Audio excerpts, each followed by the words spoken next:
Hello everyone, আজকে তোমাদের সাথে শেয়ার করব what I it in a day. তো দেখো, সকাল সকাল গেছিলাম মাছ বাজার করতে, আর তারপরে গেছিলাম একটু বন্ধুদের সাথে দেখা করতে। তো ওখানে গিয়ে চাটা খেলাম। আর অনেক দিন হয়েছে জানো তো, ক্রিম রোল খাওয়া হয় না। আগে আমি খুব খেতাম এটা, বাট তারপরে আর কিছুদিন খাওয়া হয় না, তো আজকে খাচ্ছি। আর তারপরে ওখানে সবাই অর্ডার দিল ম্যাগি। এখানে আসলে আমরা ম্যাগি প্রায়ই খাই। তো ম্যাগি খেলাম, আর তারপরে বাড়ি চলে এসেছিলাম। ব্রেকফাস্টটা আমি বানিয়ে গেছিলাম, ডাল তড়কা বানিয়েছিলাম আর রুটি। তো মা আবার আমার জন্য অল্প রেখে দিয়েছিল, সবার তো খাওয়া শেষ। আর তারপরে কিন্তু ডাল তড়কাটা দিয়ে রুটি খেলাম, খেতে কিন্তু জাস্ট ওয়াও হয়েছিল ডাল তড়কাটা। আমি নিজে বানিয়েছি বলে বলছি না, বাট সত্যিই দারুণ হয়েছিল। অল্পই বেঁচেছিল, সেটাই মা রেখে দিয়েছিল। তারপরে তরমুজ ছিল আর পেঁপে ছিল, তো মা সেটা কেটে দিয়েছিল, ওগুলোই খাচ্ছিলাম।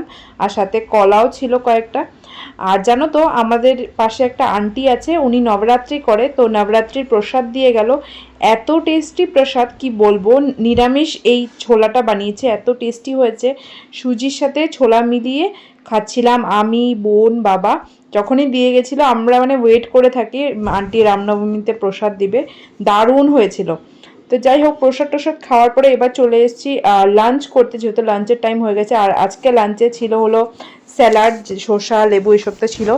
সাথে দেশি যে মাশরুমটা হয় বাজারে, যেমনি চাষ যেটা হয় কিনতে পাওয়া যায়, সেই মাশরুমটা আলু দিয়ে একদম গ্রেভি মতন করা হয়েছে। সেটা বোনই বানিয়েছে আর কি।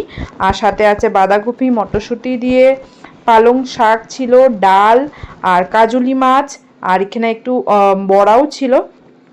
তো এই সমস্তই ছিল। আর কি বলবো, তারপরে তো দোকানে গেছিলাম। আর বিকেলে রাত্রেবেলা আমি চিড়ে ভাজার প্যাকেট নিয়েছিলাম, ভেবেছিলাম চিড়ে ভাজা খাবো। এসে দেখি ম্যাগি আছে, ম্যাগি রেখেছে, বোনরা খেয়ে ফেলেছিল। তো ম্যাগি আর চিড়ে ভাজা মিলিয়ে খেলাম। তো আজকের জন্য এতটুকুই। কেমন লাগলো জানিও।